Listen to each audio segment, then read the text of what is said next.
guys, welcome back to my channel, and this is another one of my reading videos. So today we're going to be reading another few chapters of The Midnight Gang. So last time we finished off at chapter 32, Balloon Burglars. The time is now at 2 a.m. The hospital gift shop had been shut for 2 hours.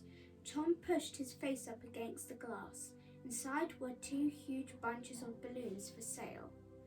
They were all freshly inflated and nestling against the ceiling like a ginormous bouquet of flowers.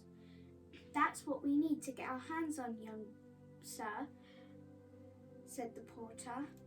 "But how are we going to get into the shop?" asked the boy. "It's locked." "I don't know," replied the man, "but we must. Time is marching and can't let young Mr. George down. This is his big night." The sounds of some kind of machine droning could be heard at the far end of the corridor. It was Dilly, cleaning lady. Tom and the porter looked at each other in panic and hid behind the wall of the gift shop. Dilly slowly made her way along the corridor, swinging the polisher across the floor and dropping cigarette ash as she went. Then she turned the machine off, took out a big bunch of keys and unlocked the door to the shop. Next, the cleaner turned the machine on again. Now Dilly began polishing the floor inside the gift shop, again dropping cigarette ash everywhere. The balloon burglars smiled at each other. This was their chance. The drone of the machine was so loud it covered the noise of their footsteps as they entered the shop. With Dilly's back turned, they rushed over to the far corner of the shop where the balloons were nestling. The pair grabbed as many bunches as they could and added to their already impressive haul. However, had they just reached the door to the gift shop, the sound of the machine stopped dead. Tom didn't dare look back. "Oi," shouted Dilly. "What is it with the balloons tonight?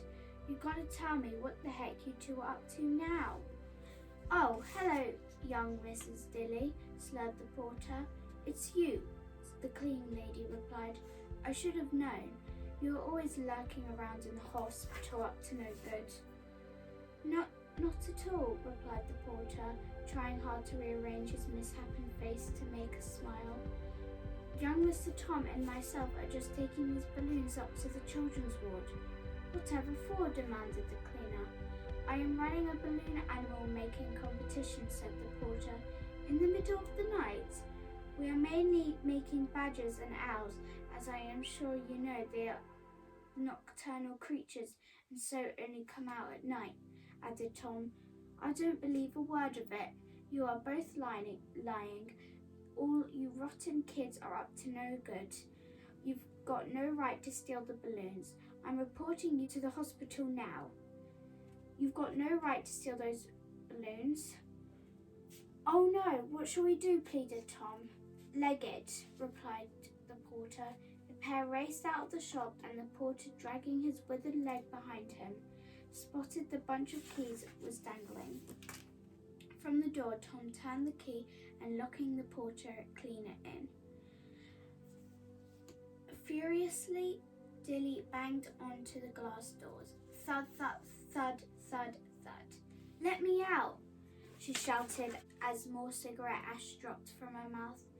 However, the pair balloon burglars was already halfway down the corridor, trailing hundreds of balloons behind them. Chapter 33.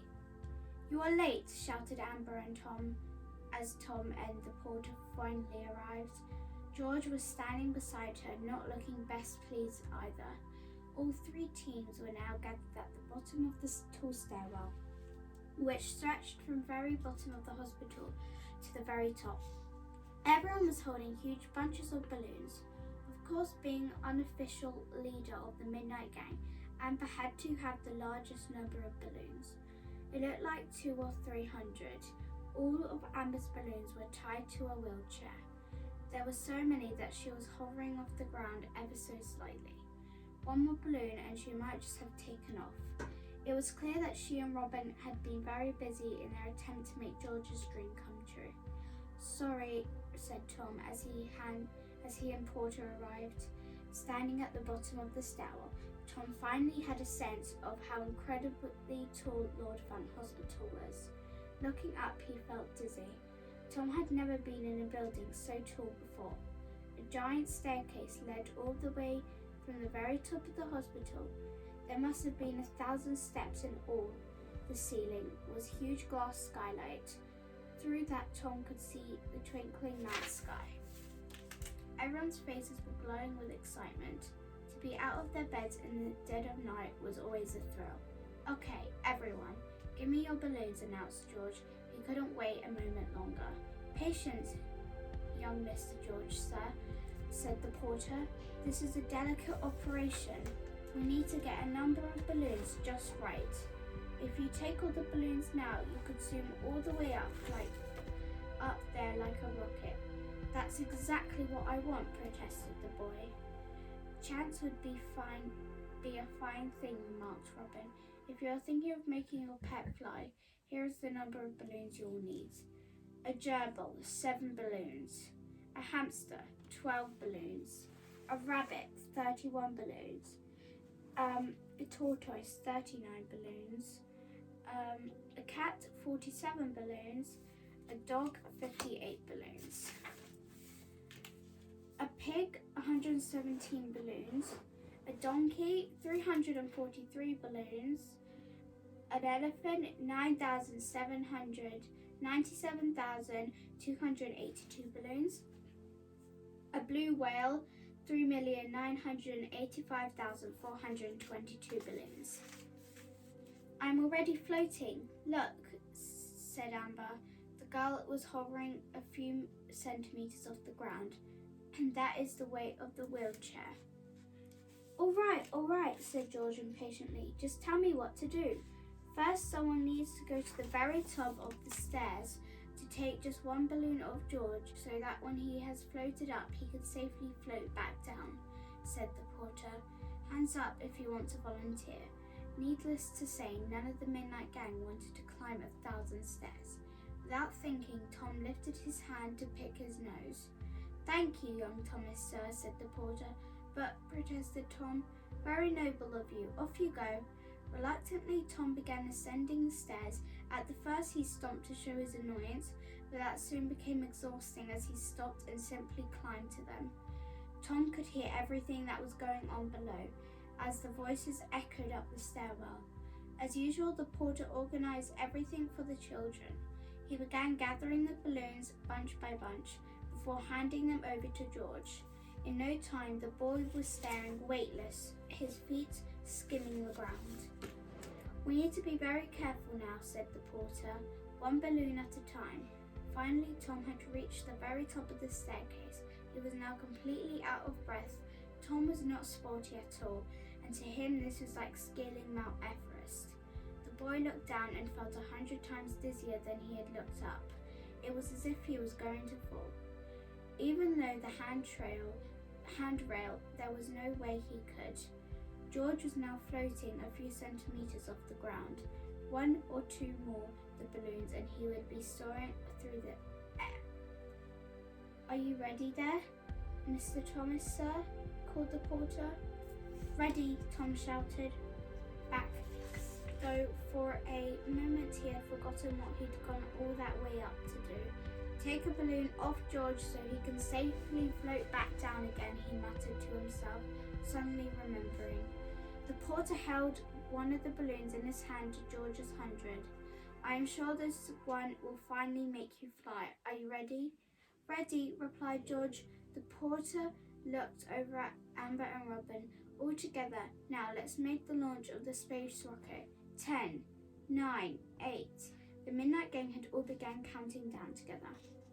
7, 6, 5, 4, 3, 2.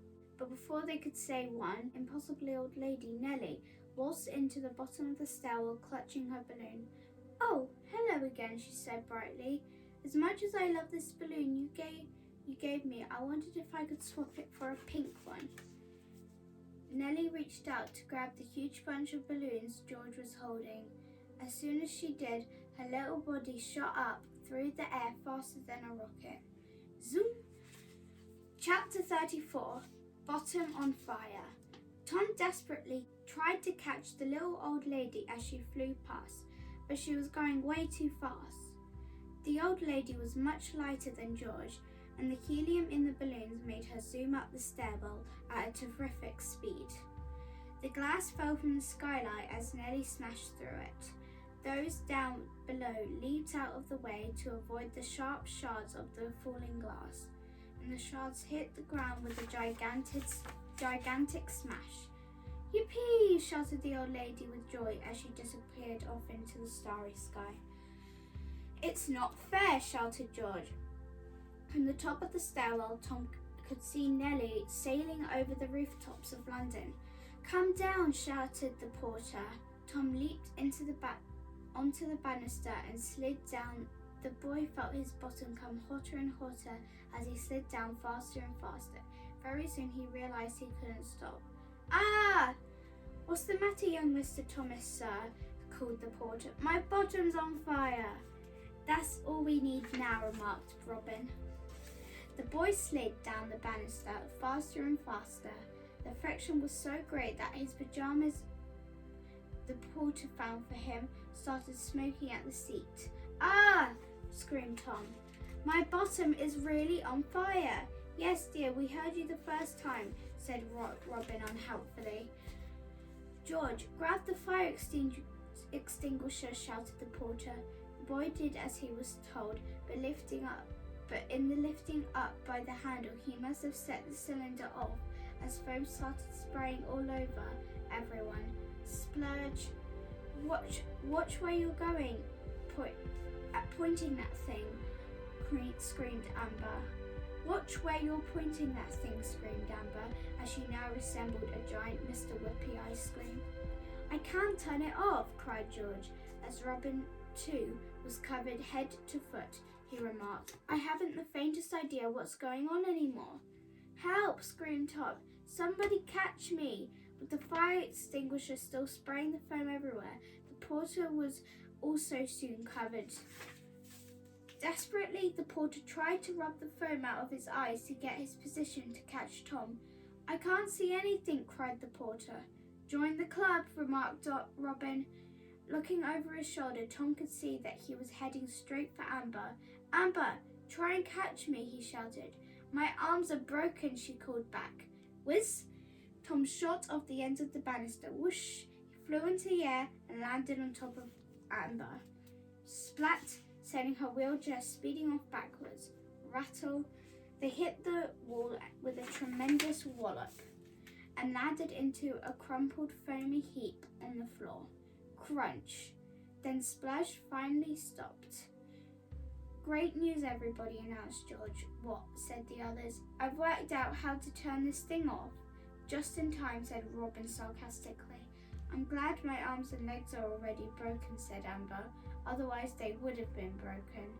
Tom examined the seat of his pajamas. "Well, come on," said the porter. "What?" replied the Midnight Gang. "We have to catch a flying old lady." Chapter 35. Nee Naw Nee Naw. The Midnight Gang rushed over to an ambulance. The old rusty vehicle rattled as the engine was still running. "Pile in, everybody," barked the porter. Everyone worked together to lift Amber and her wheelchair into the back of the ambulance. "Right, who wants to be the lookout?" asked the porter. "I am not sure. I'm the best candidate," mused Robin, indicating the bandages over his eyes. "I'll do it," said Tom. It sounded fun. "Excellent, Mr. Thomas, sir. I'll strap you to the roof," he replied. "You'll what? Me to what?" demanded Tom. "There's no time to argue. Nellie is flying high over London as we speak." The man whipped off his old leather belt and with some difficulty hoisted himself up onto the roof of the ambulance. He strapped the belt to the siren and gave it a tug to make sure it was secure. "Right, up he gets," said the porter as he offered his hand to hoist Tom up. Tom stood on the roof of the ambulance and held on tight to the belt. "You are my eyes," said the porter, sliding down the windscreen. "You tell me when you spot the old girl." "Okay," said Tom. Ready, said Porter. Yes, replied the boy. The ambulance sped off. As the vehicle zoomed off, Tom's eyes searched in the black sky. What fun Sally's missing, he thought. Suddenly, these imaginary adventures had taken a whole new turn. Far off in the distance, Tom was sure he could just make out a large cloud of balloons, with an old lady dangling beneath it. It passed in front of the full moon. There she is, cried Tom. Which way? Asked the man. Straight ahead. The ambulance sped up. Tom had to hold on tight to the porter who drove the ambulance as fast as he possibly could go, which surprisingly felt fast. Left, left, dead ahead, shouted the boy. The ambulance skidded round corners and went the wrong way down one-way streets and even mounted the pavement in pursuit of the flying old lady. I don't see why we have to be in such an awful rush, muttered Robin, sitting up between the porter and George. What goes up must come down. I am sure the old dear will land somewhere, and she can find her own way back to the hospital. I don't care much about the old lady, remarked George. I just want my balloons back. It's my go next. I can't believe how much uncaring you two boys are, said Amber, who could hear everything from the back. That poor old lady is desperately needs our help, and what's much more important is that we are having a ride in an ambulance. Faster, man, faster! Putting the sirens on. The porter smiled and did as he was told. Up on the roof, the noise was deafening. Tom now had to shout instructions at the top of his voice for the porter to have any chance of hearing him. Right! Far up in the sky, the old lady was skimming the roofs of some of London's most famous landmarks. St. Paul's Cathedral, Nelson's Column in the Trafalgar Square, and the Houses of Parliament. Then the hem of Nellie's nightdress caught on the tallest spire of Westminster Abbey. The nightdress was whipped clean off in an instant. "Ooh-hoo!" laughed Nellie. "I am in a nudie." Indeed she was. "She's naked," shouted Tom. Now he's staring at some wrinkly balloons and some wrinkly bottom.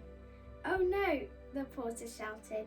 "It actually looks like she's having the time of her life," shouted Tom. Then disaster struck. The branches of the tree whipped half of Nellie's balloons. Immediately, the naked old lady began descending at an alarming rate. "Stop, she's right above us," shouted Tom down to the porter. The man slammed on the brakes and the ambulance came to an abrupt halt. The lady came straight down on the roof with a bump, knocking out Tom in the process. Chapter 36. The Unwelcoming Committee. It was now a tight squeeze in the back of the ambulance. Tom was lying on the stretcher out cold after being knocked out for the second time in 2 days. Amber was in the middle in her wheelchair. On another stretcher was Nellie, wrapped in a blanket to cover her modesty. The old lady was sitting up, buzzing from the first balloon. "When am I going to fly again?" she asked brightly. "You're not," replied George. The boy was grumpy, and his dream of flight had been so cruelly snatched from him by this old dear. "It was me who was meant to be flying tonight. You're not even a member of the Midnight Gang." "The Midnight Gang? That sounds jolly exciting. Please may I join?" "No," snapped George. "After tonight, you'll never, ever, ever be a member of the Midnight Gang." You could have put another ever in that sentence for emphasis," mused Robin. "Ever, ever, ever, ever," said George. Still not quite enough evers," muttered Robin. "Oh, shut up. Porter?" "Yes, Mr. George, sir? I don't suppose we have any time to stop at an Indian takeaway. I need to get a couple of dishes for the newsagent, mate. I hate to disappoint you, sir, but we are in a rather hurry," replied the porter. "I thought not. It's just he's starving and hungry. I am sorry, sir. Not even a poppadom? It's not wise to stop, sir. I'll tell you now, my mate Raj is not going to be happy." George had insisted that all remaining balloons had to be taken back to the hospital for another attempt. Reluctantly, the porter had tied them to the lights on the roof, and they were bouncing up and down on the ambulance as they sped through the streets of London. The man drove the vehicle as fast as he could. They had to get back to the hospital as quickly as possible. Everyone had to be in their beds before Dilly had found a way to get out of the gift shop, and also, of course, before Matron woke up. Otherwise, they would all be in deep, deep trouble. Tom was beginning to come round on his stretcher. The boy was muttering to himself. I was on the cricket pitch. The ball. It flew towards me, hit me on the head, and I blacked out. No, dear, corrected Robin. That was last time. This time you were hit by a naked old lady. What? Demanded Tom, suddenly alert. Smashing to see you again, said Nellie cheerfully. The porter looked at his watch and put his foot hard down on the gas. Having the sirens on meant he could speed past any traffic that was on the road. Nee-naw, nee-naw, nee-naw. A broad smile spread across his face. The porter was clearly loving playing at the beginning of an ambulance driver for the night. Quite a step up from his usual job of pushing patients around the hospital on trolleys. Finally, he swung the ambulance round from the last corner, and the entrance of Lord Front Hospital came into view. As the porter drove towards the building, he noticed there were a number of people waiting outside. They were all staring at the approaching ambulance. As he drove closer still, he realized this was not a welcoming committee, more than an unwelcoming committee. The immaculately dressed hospital principal, Sir Quentin Struthers, was standing on the steps. On one side of him was Matron, and on the other side was Dilly, the cleaning lady. All had furious looks on their faces. Next to them was a pair of burly and unsmiling nurses. The Midnight Gang had been well and truly busted. Okay guys, so that's it for tonight. So make sure you stay tuned for my next video, because we're going to be finding out what happened next after everyone found out that they went off. So I hope you enjoyed my reading, and I hope you have a very good night's sleep. Bye!